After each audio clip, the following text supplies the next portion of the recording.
see the way they hate. And I know better than to listen to the people who are calling us names. I can feel the sunlight shining. Well, good morning, everyone. My name's Brian, and today is Monday, July 1st, 2024, and this is episode 731 of the Lots Project podcast, and it's titled Lots Less Shitters Full. I'll be chatting about a great workday out at a community member's house, a long overdue trip to Delinquents Gully, a peek at the upcoming week, and so much more. Good morning, good morning, good morning. Let's check on over in the live chat, see who's hanging out in the coffee crew.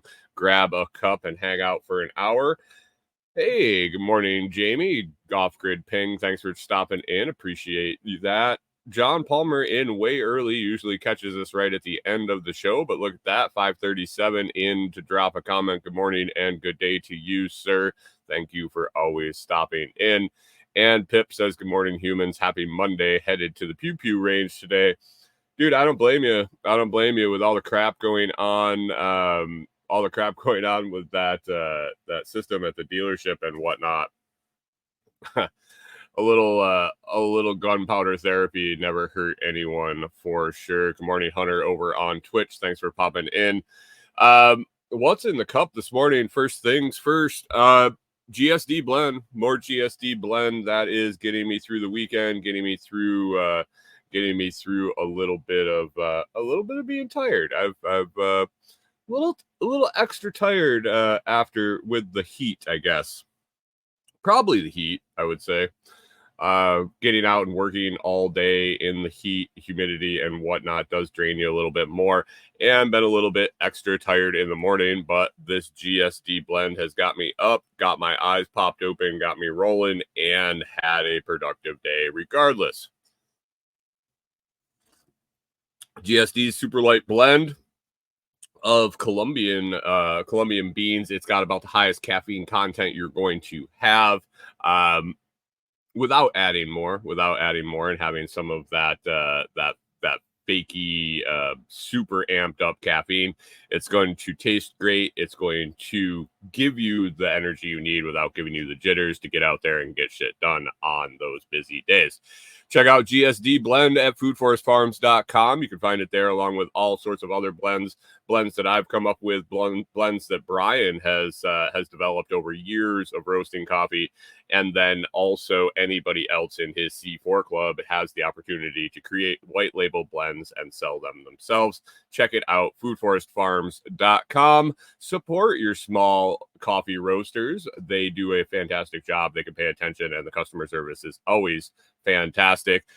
10% off, lots 10, LOTS10, gets you 10% off an order. That's a one-time use coupon. If you use that up and you still want to save over there, even though the prices are ridiculously low and free shipping all the time, you can use lots 5, LOTS5, to get 5% off forever and ever and ever. Just put that in at checkout, lots 5. Brian will take care of you over at foodforestfarms.com. Morning, Canadian Farmstead. Happy Canada Day to you, too. He says happy Canada Day to everyone. Canada Day. What exactly is Canada Day there, Canadian Farmstead? If you would share. I knew it was in the works coming up here. Not in the works. It's been around for a while. But I'm not up completely on my Canadian holidays. I'm gonna bring it up here for a second.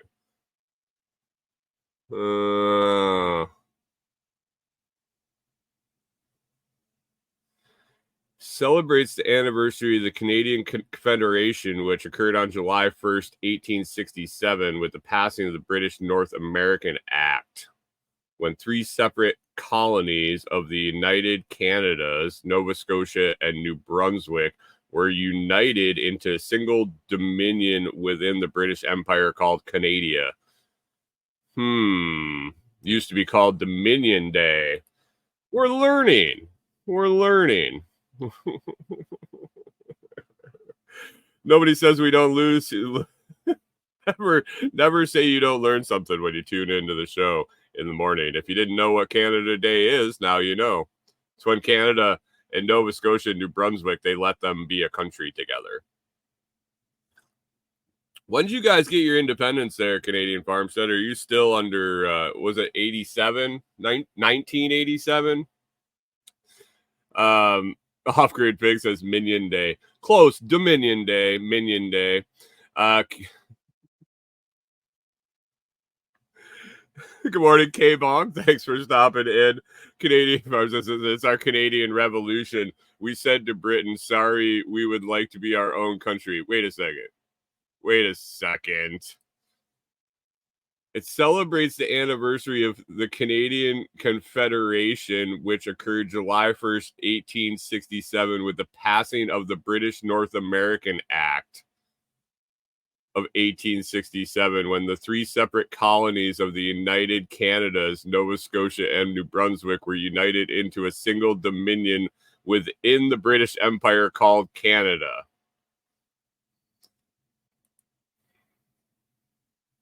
Canadian Farmstead says, it's our Canadian Revolution. We said to Britain, sorry, we would like to be our own. This isn't adding up.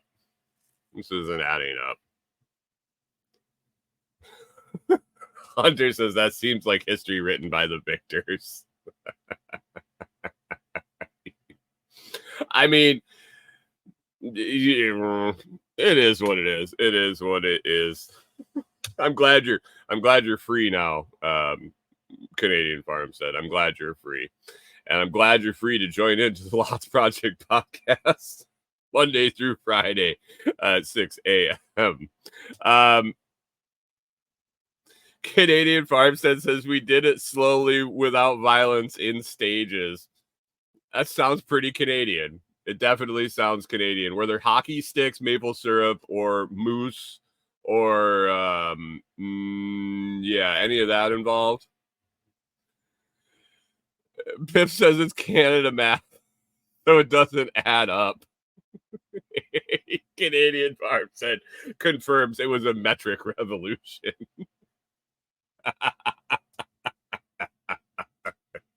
Well, regardless, happy Canada Day when they let you be a colony with your other two little countries that you had there all together, or kind of countries, and then they let you be big boy countries.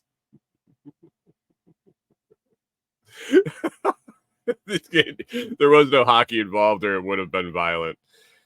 Yeah, I suppose. Oh man. What do we got to talk about today? I wanted to follow up on Workday. I attended this weekend.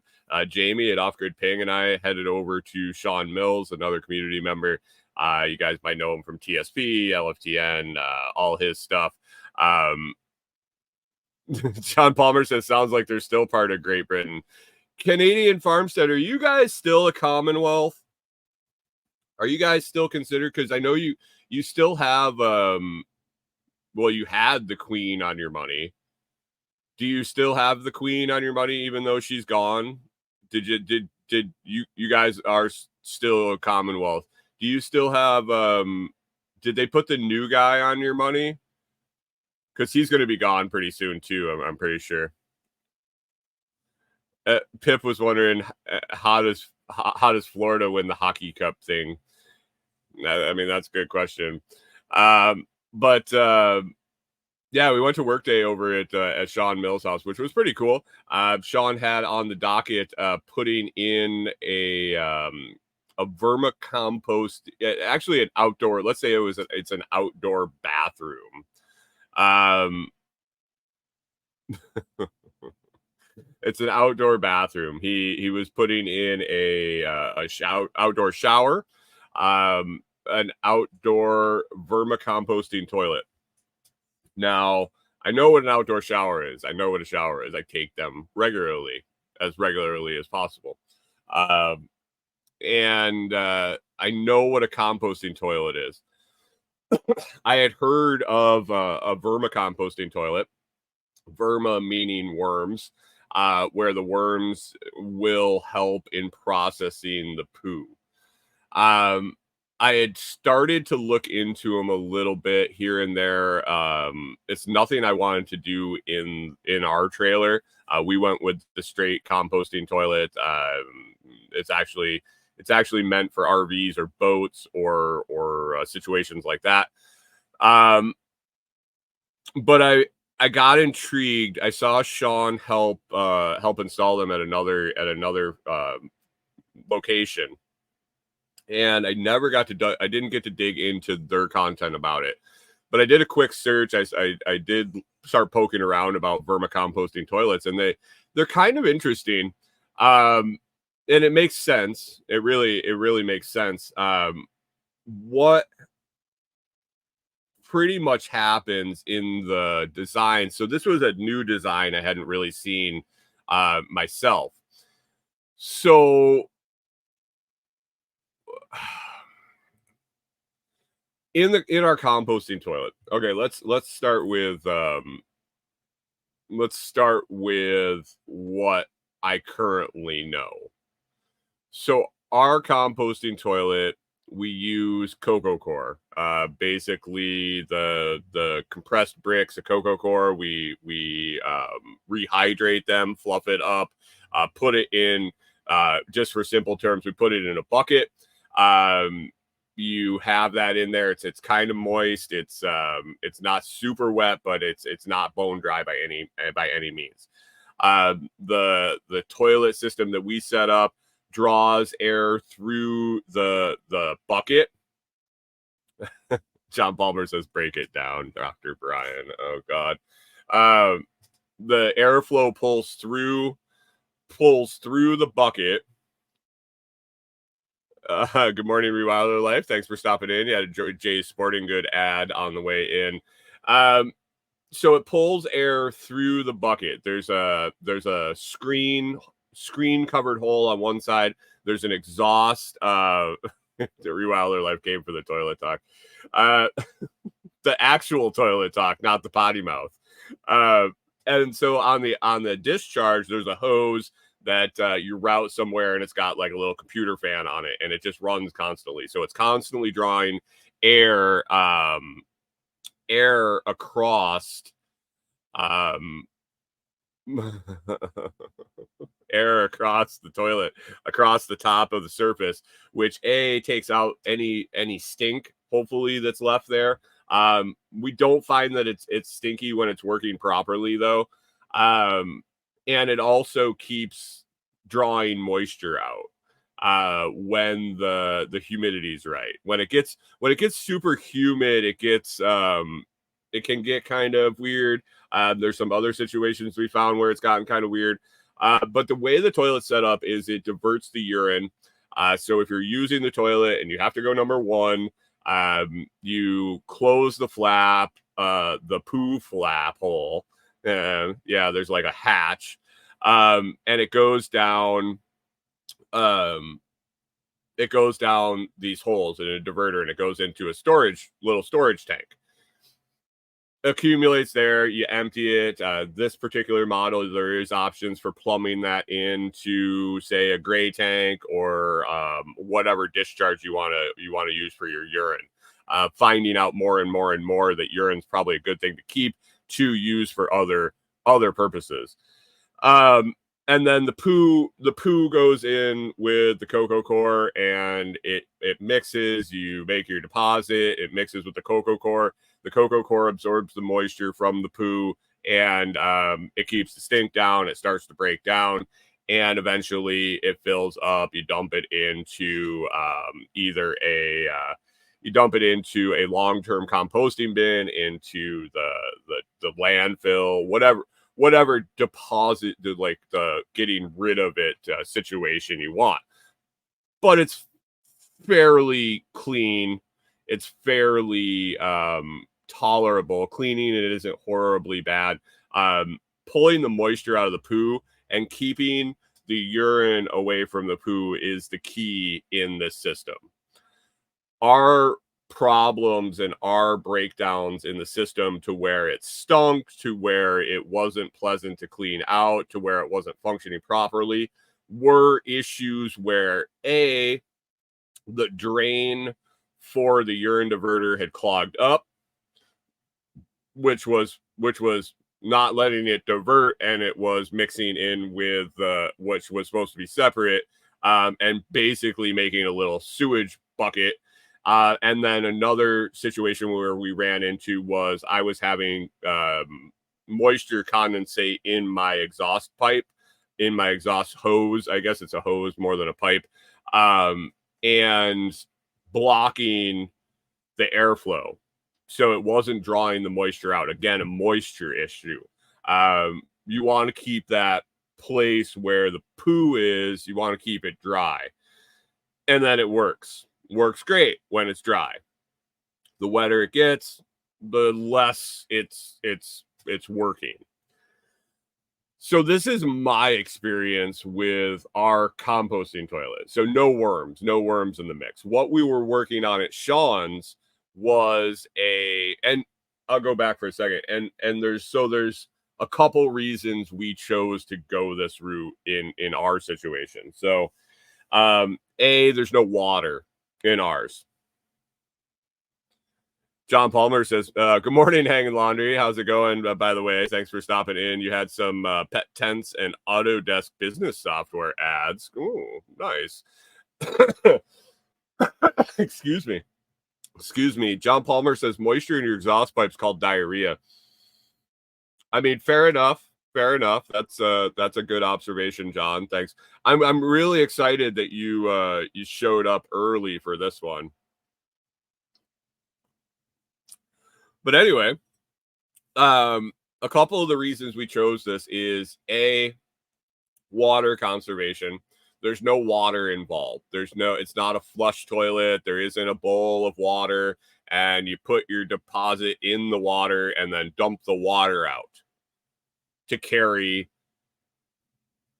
your deposit to like the septic system or into your black tank. And that's another reason why we chose to do the composting toilet was I didn't want to deal with a black tank. I didn't want to deal with finding a place to dump it. I didn't want to deal with the mess, the stink, the nightmares I read about black tanks. Yeah, I didn't want to mess with it. Ours is nice and clean. We don't worry about our black tank. We don't worry about 1 gallon of water or 1.6 gallons of water, 2 gallons of water per time I want to take a shit. Or Corey wants to take a pee, you're dumping water down the drain. And when we're boondocking, we have limited water. So that was a huge benefit. When you're boondocking, you don't want to have to find a black water tank. You don't want to have to, or a black water dump. You don't want to have to drive and go find it. So for the mobile application and for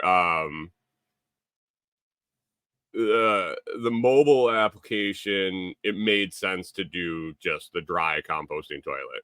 Canadian Farmstead brings up a great point. It says, we live in a society that spends so much energy, time, energy, money, all of it to purify water only to defecate in it. Pretty much. So that's the system we have, like the dry, I guess we would call that the dry composting toilet. It's similar to the system that we set up at Delinquents Gully for the outhouse, except we have yet to do the urine diversion. We have gotten to a point where we had enough pine chips and a small enough usage that the pine chips were absorbing the urine in the urine in the pine chips. It soaks in. If it had higher traffic use, if it was being used every day, month after month, we're going to want to get that urine away from the poo, because that's what makes sewage. That's what makes the sewage smell. That's what makes people sick. That's what makes the nasty. So we're working on that. Going to Sean's, I was interested in the vermicomposting toilet. Like I said, I kind of started poking around.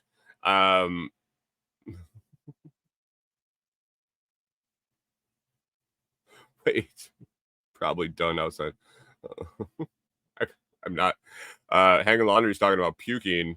Probably done outside unless on the blacktop.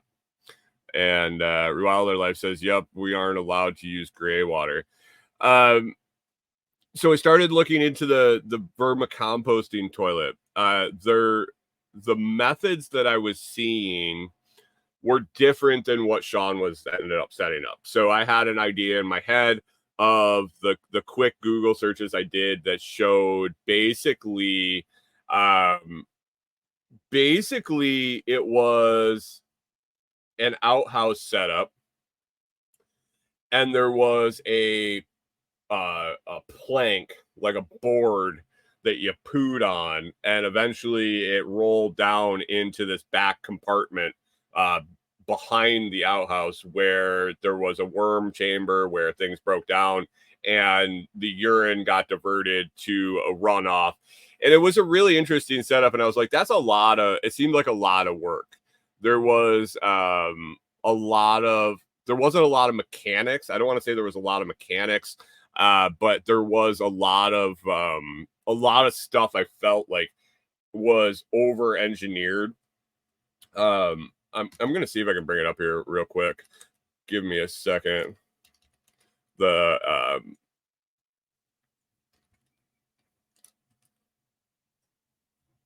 Mike Somsa says nasty stuff to poke around in. Yeah, it can be. It can be. But this model was also not a I'm not seeing the exact one that I was looking at that had the picture in the diagram. Anyway, I'll find it and probably put it in a Telegram group, or we'll talk about it again another day. So this one was also a non-water using system that you would use like at a park, at a campground, at a off-grid property, something like that.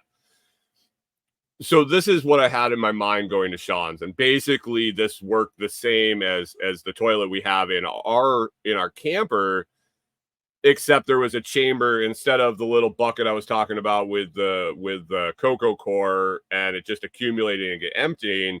The same thing happened, except there were worms in there, composting worms that broke down the poo, and it filled up a lot slower.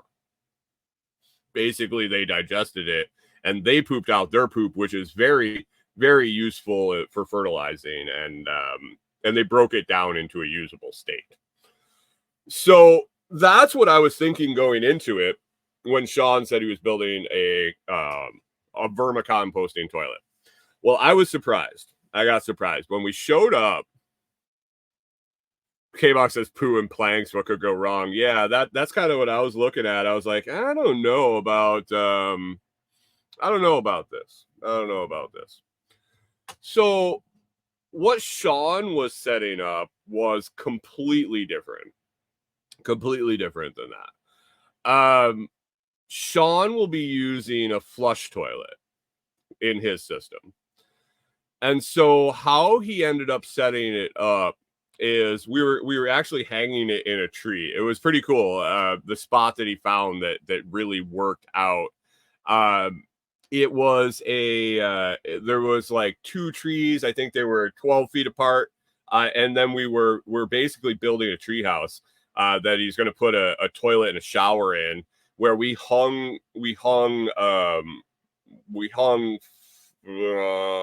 stringers, or whatever you would want to call them.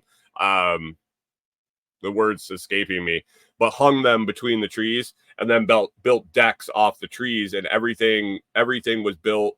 The structure was going to be built in between the trees. So there was going to be a shower room and a toilet room in between the trees, and everything was suspended up in the tree. And there was Rewilder Life says a treehouse pooper. Yeah, it is. It's pretty sweet. And so the reason we had to get it up in the air is because his collection system is in Canadian Farmstead. It says it's a trooper. I like it. his collection container, I guess, was a standard IBC tote. And so I was like, okay, how does this work? Because you just told me you're using a flush toilet. So we got water involved here. Does now this water, and in a flush toilet, there's no separation. Like you deposit into the water and you flush it and it goes down the drain. I don't know if you guys realize when you poop in a toilet and you flush it, it all goes away together. It goes out to the sewer or the septic or wherever it goes. So John Palmer says Swiss Family Mills. Yeah. And it's funny. I was like, dude, you have a bathroom in your house. How often are you going to use this? He says as often as possible. So I was impressed that he wanted to go out there.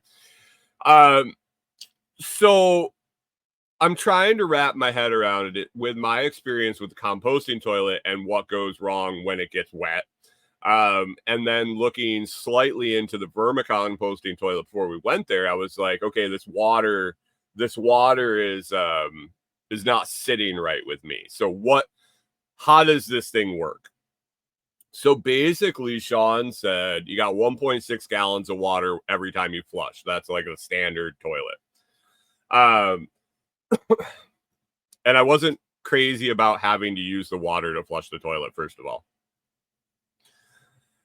But anyway, you go in, you make your deposit into the toilet. And then in the tote below the toilet, below the floor, you set it up. You put a layer of gravel in the bottom of the tote. So you got an IBC tote, the 250, 275 gallon, whatever totes. You put a layer of gravel in the bottom. You have the discharge port open at the bottom, tilted away. You have a layer of gravel, a layer of sticks and twigs for actually like a buffer layer, so it doesn't all compact down and make a big pancake in the bottom. And then you have leaf matter and organic matter and things on top of that. So basically a layer of gravel, a layer of sticks and twigs, and then a layer of leaf matter and your composting material, your organics. And when you flush the toilet, everything dumps into the tote. And if you're thinking about solids and liquids, the solid piece stops on the top on the organics.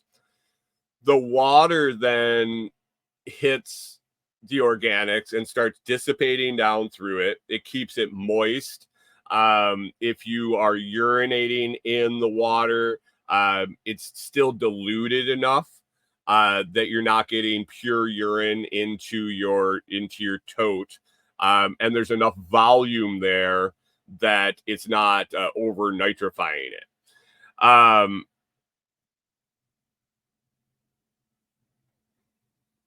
K-Bong says 1.6 gallons of water is a lot. Filter media gets clogged, and yeah. And so I'm still wrapping my head around this, and I'm definitely not building one until I go check out Sean's work. But basically what happens is when you install the worms in and the different layers of substrate that you have in there, it starts to live. It starts to get active bacteria. It starts to get all the goodness that's going to break down the poo. It's going to break down the nitrogen. It's going to lock that in, and then it dissipates out through the gravel, where there is also a living colony of bacteria of things to grab onto that nitrogen.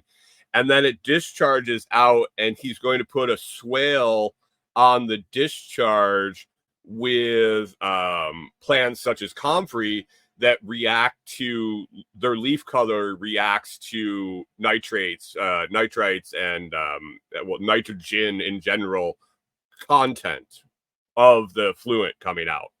So basically, you're going to be able to see if your system's working by what your comfrey looks like. The darker green the leaves, the more the nitrogen. Lack of nitrogen, they turn yellowish. Yeah, this is how it's explained to me. Hanging Laundry said, so this is about a pooper at the lot of land. No, this is at Sean Mills's house. I went to a work day. I'm sorry, Hanging Laundry.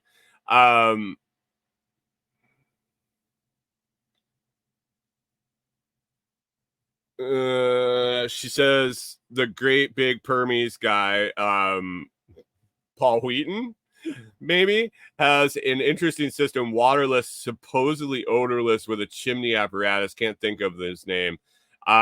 Canadian Farm System should probably do a biochar layer. I was thinking that after the fact. I was going to send Sean a message, and I never got around to it, but I was wondering about a biochar layer in there. Yeah. So I'm not saying the idea is not going to work. Like, obviously people are doing it, and he's going to give it a shot. I'm going to see how it goes. I don't want to use the water. That's a sticker for me. There's engineering options for the composting toilet that I'm used to using in the same setup. Change it slightly, a DIY version that doesn't use the water. I think, like K-Bong says, 1.6 gallons of water is a lot. You got two of us, that's over 3 gallons of water a day just to shit. When you're pumping water to your location, when you're transferring water to your location, when you're collecting when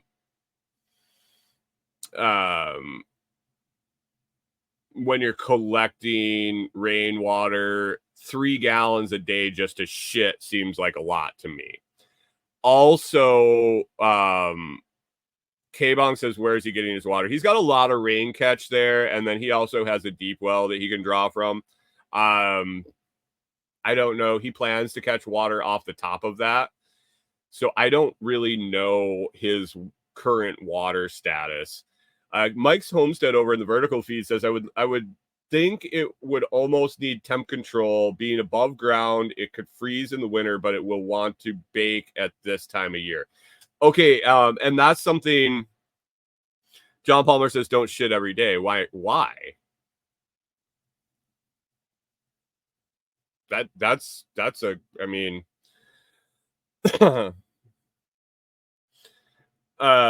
so what Sean's plan is, and I asked him, I said, so are you putting a door or a hatch or something on this tote to where, I mean, eventually it's going to get full. The worms don't magically make it disappear. And worm castings are very valuable resource for fertilizing your garden and your plants or whatnot. What is the plan? How are you cleaning this out? Now, the sheer size, because eventually here pretty quick, it's just going to be Sean and his wife, and a 275 gallon tote. I'm like, okay, you got quite a bit of room there. But eventually, at some point, you're going to have to clean that thing out. And he said, so what their plan is to use it the majority of the year, because they do have a toilet also in their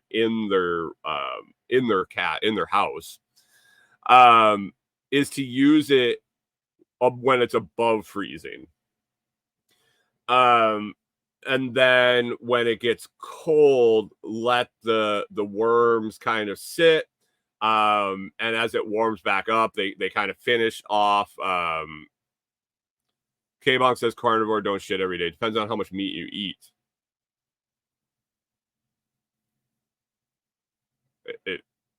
I mean, really, you can push out a little turd every day if you want.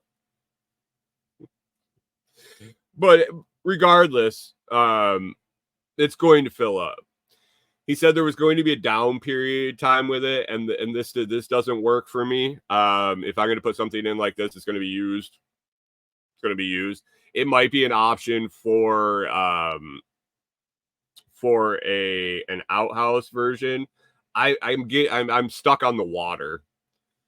Once I went away from water when we went to our composting toilet, and we went away from a water-based toilet system,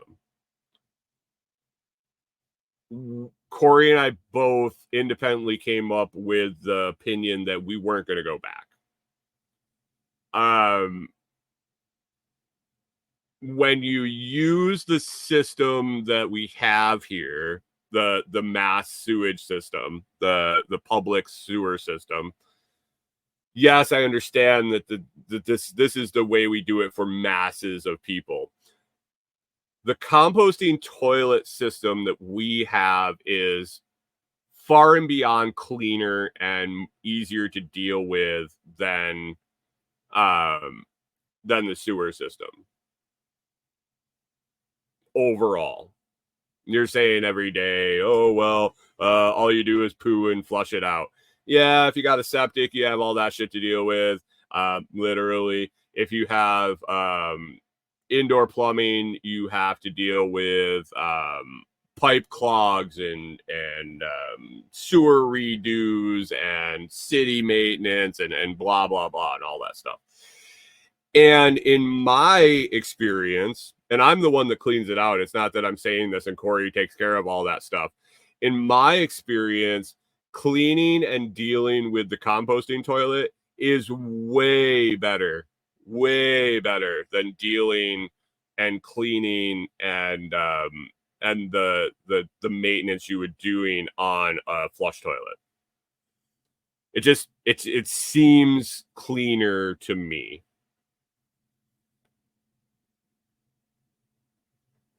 K-Monk says I would like a self-sustaining media versus Coco Core. Yeah, and that's something we'll explore. That's something we'll mess around with going forward. The Coco Core was a function of we needed it. we needed to be able to get it on the road. We needed to be able to order it from Amazon. As we transition to sitting down here for a little while longer, and we move to a permanent structure, there's something that we will figure out. There's something we will figure out for a media that is more sustainable. Rewild Life says it never had issues. 30 years of septic. Maybe we're lucky. You had to put it in. Well, maybe you didn't. Somebody had to put it in, and at some point it's going to break down. It's going to have to be replaced. And it also, ask Jamie what his neighbor just dealt with putting a septic in.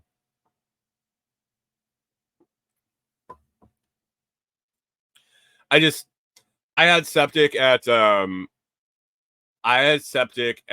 our farmhouse. And I was there when they replaced it because they had to replace it to sell. They had to replace it to sell the house.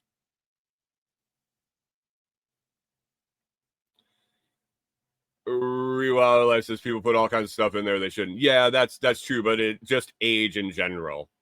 It will get aged out. Government will make sure it gets aged out.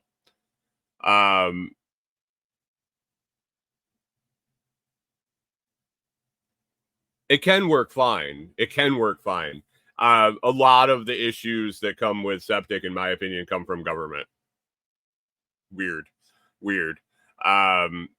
Government and people doing things that just don't make sense. And that's a lot of problem with the area here, and a lot of the stuff that I'm hearing from the state government.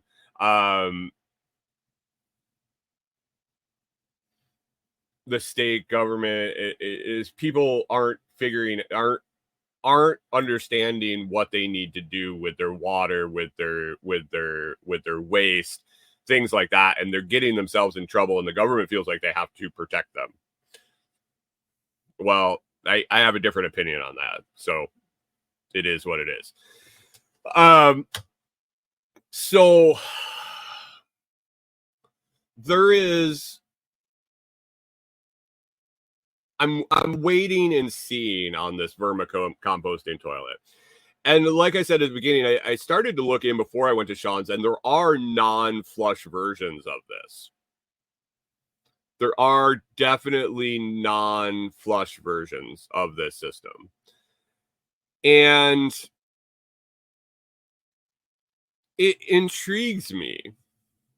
Now, I was thinking about a combination of what Sean's going to be doing and what we're currently doing, because right now I don't have the space. I don't have the space. Basically, I do now.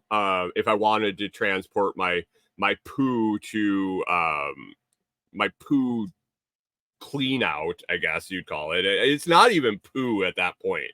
Like, you guys don't even, until you do it, you really don't understand that it kind of blew my mind the first time I did it. It kind of blew my mind the first time I did it when I went to change the toilet, and Corey and I had crapped in a bucket for 2 weeks, 3 weeks, and when I went to change it, it wasn't poo. You would think that it's just a big bucket of shit that you're having to clean out and dump into a bag. It is far, far, far from that. It doesn't smell unless, like I said, it gets moist. If something goes wrong in the system, if the urine diverter doesn't work, then you have sewage, and yeah, it's fucking gross. But if everything is working properly, it's not even anything. You open it up, it smells like soil. It looks like soil. It's breaking down already in a matter of 2 weeks. I think I want to try to figure out a combined method of running worms with the clean out. Not necessarily run it in one system. I'm okay with emptying the bucket. That's okay with me. I might want a little larger bucket, but I've talked to Jamie about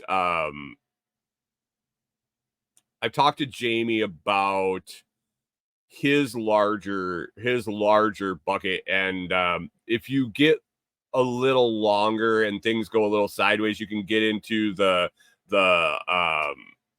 flies and larva problem if you get into that cycle. I think we empty ours enough that there's no time for the whole cycle to happen. Even if flies end up in there, which I haven't really noticed in the time we've had it, by the time they lay their eggs, the whole cycle, we're already cleaning it out. If I'm able to take that and put that into a vermicomposting system to help break it down quicker. What you're supposed to do with that, if you're using it as human manure, I believe is the term. If you're on a farm and you have a composting toilet and you're not, and we're currently sending it to the landfill. If we didn't want to do that, off Jamie says those soldier flies are nasty and just explode into life. Yeah. If we wanted to process the human manure for use on the homestead, on the property, I think getting it into a vermicomposting system as opposed to just sealing it up and letting it sit for a year, and that's the MO right now, is you let it sit for a year, it breaks down. You get rid of all the parasites, the nasties, the bugs, everything that you're shitting out that you don't want in your water, you don't want in your food, you don't want the stuff you're trying to get away, your waste. The worms help break this down. Thyme helps break this down. Composting helps break this down. So if there's a system where instead of just taking it and letting it sit for a year, you're taking it and adding it into a continual system with the worms, um, I'm wondering. I have to look into it more. I'm still this is still the very baby stages of this. Corey and I already know we'll do a composting toilet in our cabin because we like I've said a bunch of times already, I don't want to use the water. A, I don't want to waste the water, and B, we find that a flush toilet is less appealing to us than the composting toilet. So that's easy. That's easy. I don't have to worry about Rewiler says if you were vegan, Brian, all this would work better. Good luck with that too. Good luck with that. Mike's Homestead said over in the vertical feed as I left this morning, the roof panels are starting to go on the barn. Fantastic. That is fantastic. Anyway, about Mike's comment about this time of year, he says, so I guess it's going to sit and then clean out the worm castings in the spring to circle way back to that. Basically, there's going to be a dormant period in the winter where he's not going to want to go out and freeze his ass off to shit. And that's going to sit dormant. And probably, I would think the composting nature and the worms here in Tennessee, I wouldn't see that freezing too bad. As long as you're not adding more water in every day for that to be saturated and freeze. I think if you stopped using it, the worms were in there, they're doing their job. There'd be a heat output, a little bit enough to keep it from freezing. Maybe if it freezes solid, it is what it is. I don't know. It's a big experiment for him, and I'm curious to watch it. K-Bong says off-grid ping, feed them to chickens, harvest the larva. And Mike's Homestead said, Jamie, coolest day of the week. You need to be digging that pond. Yeah, for sure. Jamie's digging a pond. I'm going to be out there today. I don't know if I'll be helping dig a pond. I got a bunch of other stuff to do. But yeah, Jamie's digging a pond. He's trying to get his neighbor to look over and see him digging and bring an excavator over and help scratch that out. But yeah, he's got a big project on his hands right now. K-Monk says automation of the system would help. Yeah. Yeah. Mike's Homestead says I owe him. Oh, I owe him. I don't know.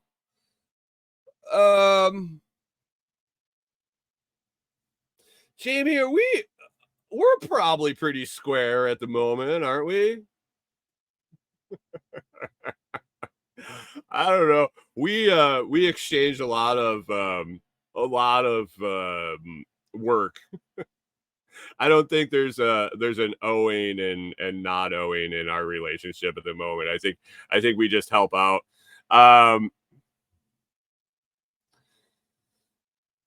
So yeah, I think there's a space for this in our plans, this vermicomposting thing, but I was interested to see that he was doing a plumbed toilet in the system.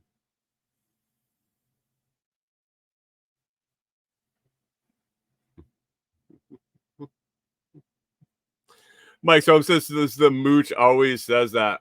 Huh. Wow. Wow. Wow. And Jamie to my rescue says, yeah, we're good for sure. However, we'll not turn down the help. I mean, I have a job currently, kind of, that I have obligations to other people, but I'm not saying I won't come down and run a shovel for a little while with them, or run a cutting mattock and break some soil up for him. I'm not saying that. And I'm always good to stop by and give him a break to make sure he doesn't overwork himself and get overheated. But the worms are interesting me. The vermicomposting worms, at most at this point, would A be put into yeah, thanks. John Palmer says, what do you expect from a homeless guy? Um A, the vermicomposting toilet, if it's a non-flush, would be an interesting experiment for another outhouse at Delinquents Gully for the general functioning of the property. We won't have one what we're using, but I might use the same philosophy, technology, biology, nature, natural function, whatever you want to call it, in the processing of our composting toilet discharge, if that makes sense. I think we'll see. We'll see. I was hoping that it'd be a way to clean it out a lot less, to have that shitters full. Man, I got to do it today because right now, when it's full, and basically, if you try to squeeze out another day, you can have some. You can have some problems. Rewilder Life says a toilet seat inside a building would be an upgrade for us at the land. I mean, we have a toilet seat in our outhouse that we built at Delinquents Gully. Our composting toilet's like a full on regular toilet, except no water, and it has a hatch instead of it has a closing hatch instead of a bowl full of water. And it was funny, we were talking about it. Somebody that was at the work day was talking about an outhouse, composting toilet, a hatch, and like how bad is it to try to hit that little hole. And I looked at it when we first got it, when we got it in the mail. John Palmer asked how often does yours get full. I change it about every 2 weeks with Corey and I. Give or take, it really depends. It depends, like I said, on the conditions, on how humid it is out, how wet the cocoa core was when we changed it last, how much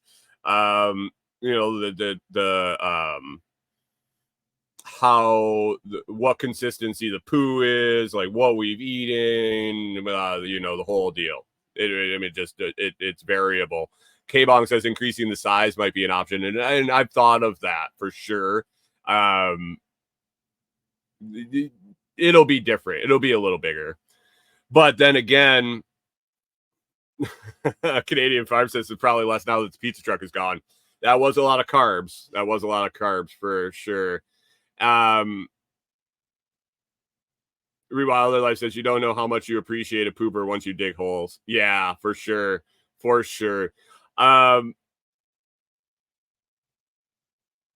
Yeah. Hitting the hole, hitting the hatch wasn't a problem. It was designed, and I don't know if it was a function of the design of the toilet or it's just it just works.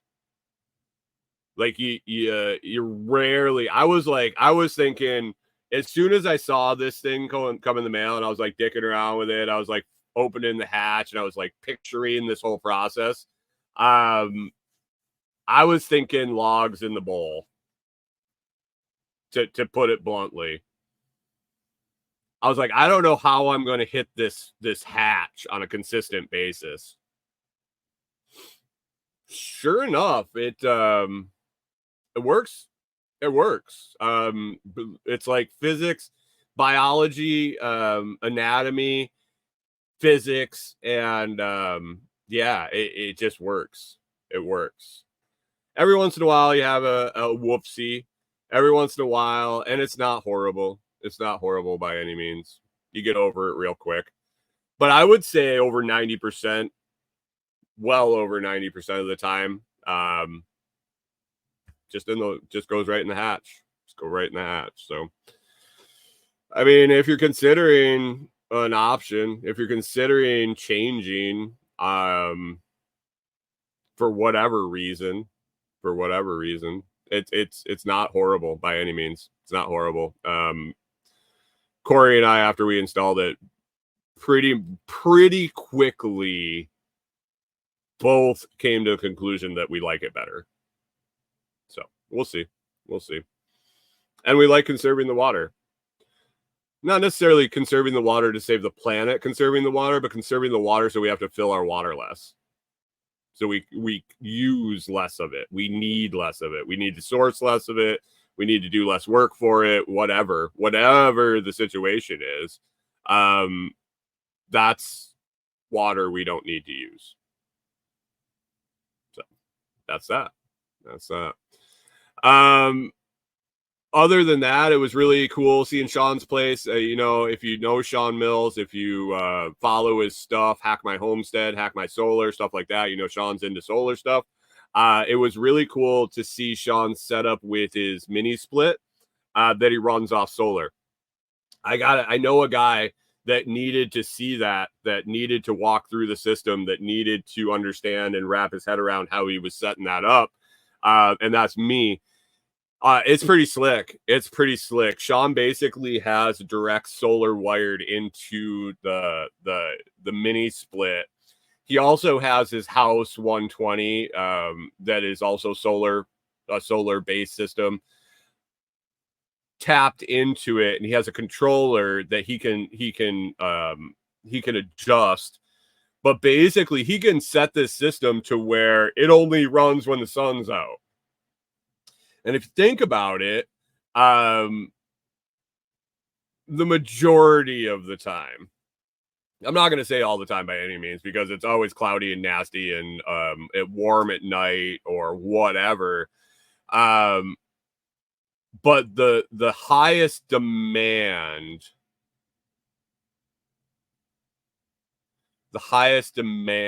of an air conditioner is going to be when the sun's beating on the house. And that's when his panels are putting out more than enough to cover the whole running of the AC unit. K-Bonk's wondering, did anyone get Sean Mills water well kit? I didn't, but yeah, I'll probably be talking to him about that at this point. When the Kickstarter was going on, our whole future path was not set yet, and I really didn't need to know about some DC water pumping at that moment. So, yeah, I've actually started talking to him about some water moving stuff, but his DC water pumping Kickstarter, I don't know if it's still available, if you can get it after the fact or not, or if that was only exclusively through the Kickstarter. Canadian Farmstead says, I got the water pumping Kickstarter. It from what I hear, it was worth the money for sure. But yeah, the way Sean has his solar panels, and it's basically 1,000 watts of solar panels covers his central air, his mini split. And he has a controller that allows him to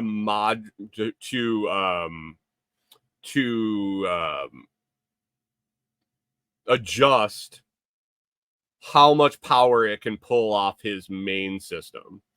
So if he's short from his solar, he can set it so that it will only take 100 watts from his system max.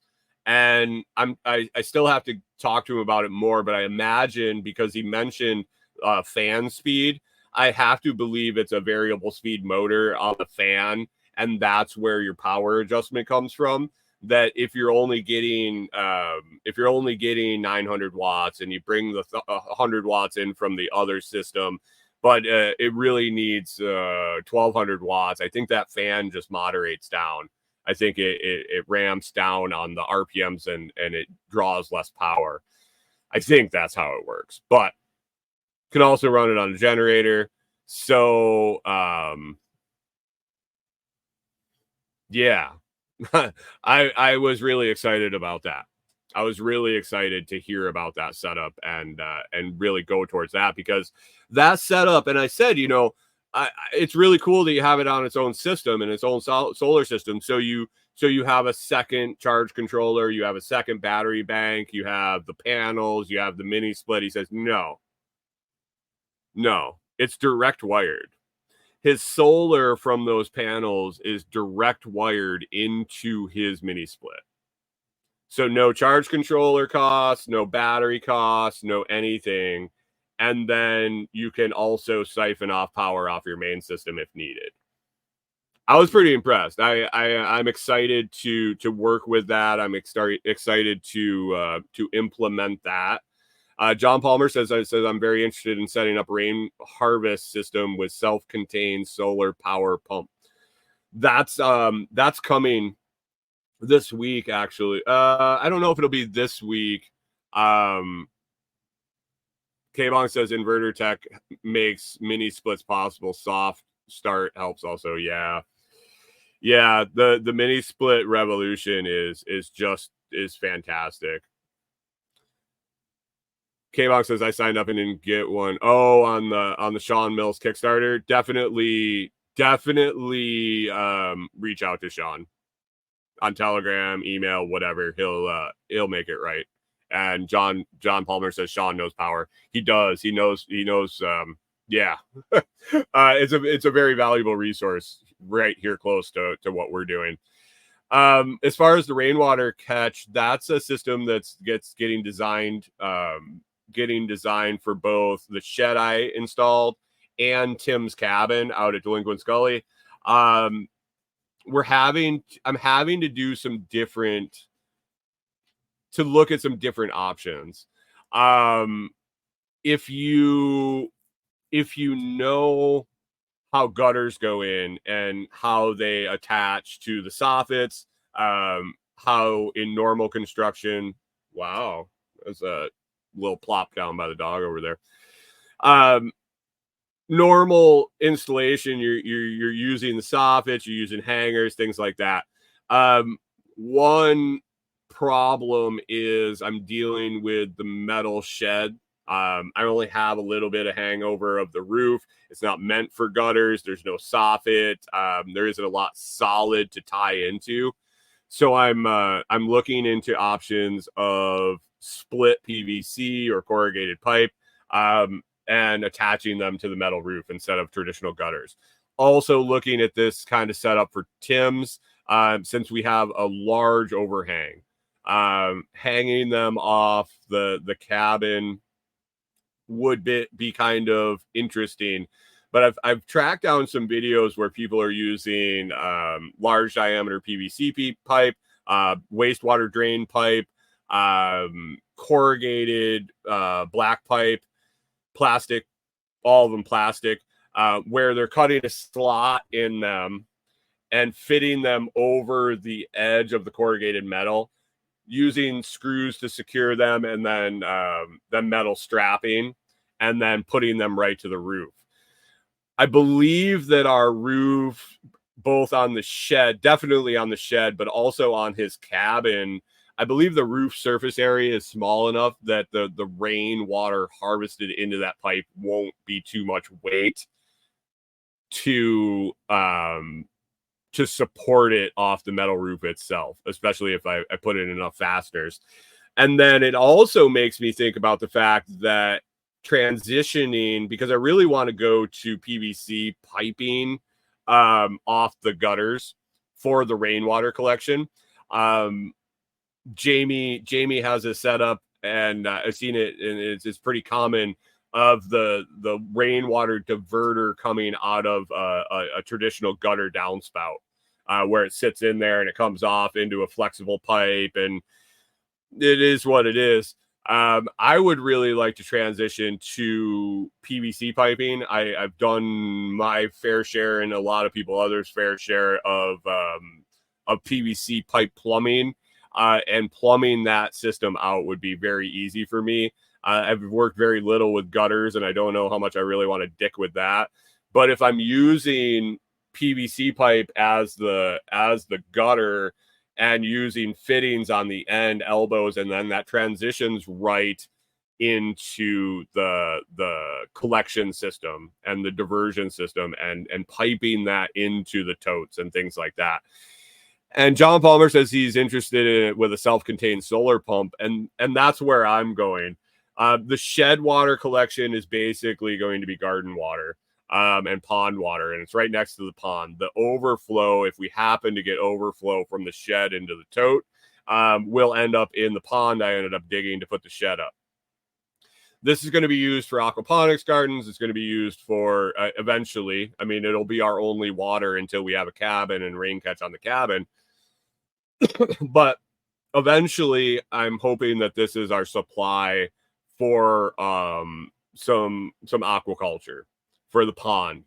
And everything over there, everything on the site is going to be solar, really, unless we fire up a generator. And so our aerator, our circulation pumps, our everything to do with that system will probably be on its own small solar panels.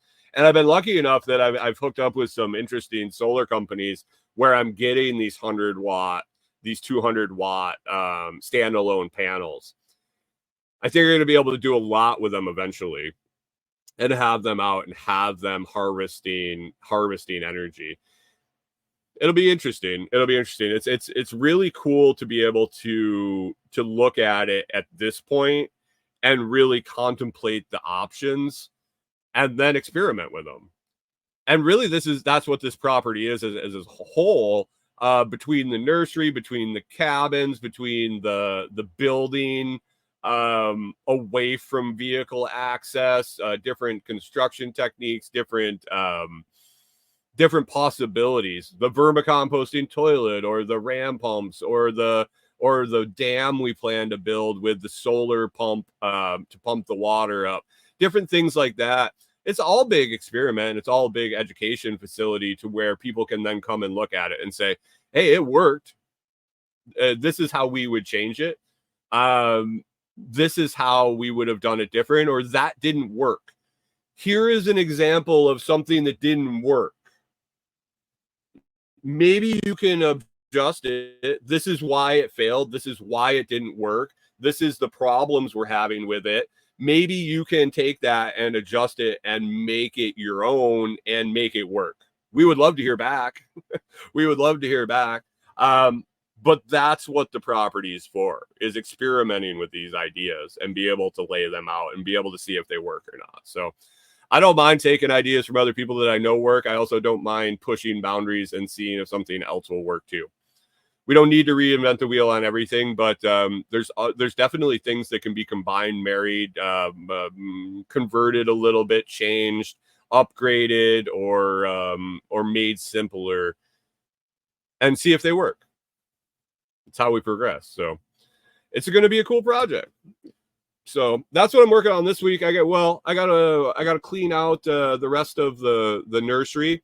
I got everything cut down and the edges defined out. I'm gonna get in there next with a couple saws. I'm gonna use that 20-volt DeWalt battery operated chainsaw for some of the small stuff.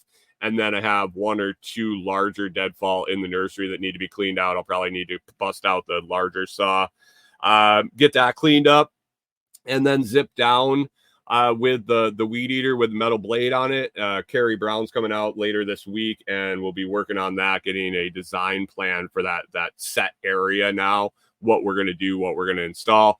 Also going to be getting those gutters on a couple different structures. And then our little property section, I have a few more trees to drop, and then to cut up all those trees. That's going to be a while. And get our garage up, our tarp garage, and do the same with the metal weed eater, get that zipped down, and get going. I think once we have those trees down, once we have the garage up, and once it gets skimmed down to the dirt, then it starts happening. Then the cabin definitely starts happening. Get some holes in the ground, get some posts in the ground, and away we go. So that's exciting. It's coming up soon, and it's gonna get busy real fast. Like I'm not busy enough. So guys, we're at 10 after. I'm gonna wrap it up here, get out of here. It's going to be a good week of shows, I believe. We're rolling over on Noster, and you can also catch the replay now on Noster. I had things messed up a little bit where it wasn't It wasn't recording. It wasn't putting the replay out there. Basically, you could see it live or not. If you want to see what it looks like over on Nostr and where it's streaming, if you're in the Amethyst app or the Amethyst client app, I guess you could definitely find it under the live tab and scroll down. You'll see it listed there. But you can also find the link down in the video description. It's zap.stream plus my npub. And you go there and it will show all the past streams. It will show the current stream going on. And that is in the video description. Like I said, that link. Other than that, I got all sorts of links down there if you want to check them out. I appreciate everyone listening. If you enjoyed the show, it's always free to hit that like, share, and subscribe. To return value for value, please consider joining one of the YouTube membership tiers or listening on any value for value platform like Podverse or Fountain.fm. You can visit thelotsproject.com or comfreeroots.com to find more information about me, all the products we sell, partner companies, discount codes, affiliate links, all of the such. Guys, it's July 1st. We're in the second half of the year. First half is done. How did it go for you? Did you get a bunch done? Did you get everything rolling that you wanted to? Or do you have to play catch up the second half of the year? Time's going to keep going. The year's going to keep rolling. The days are going to keep passing by. And do something today to make tomorrow better, to make tomorrow easier, to make your life better tomorrow. First half of the year is gone, guys. Make the second half awesome. We will catch up with you tomorrow.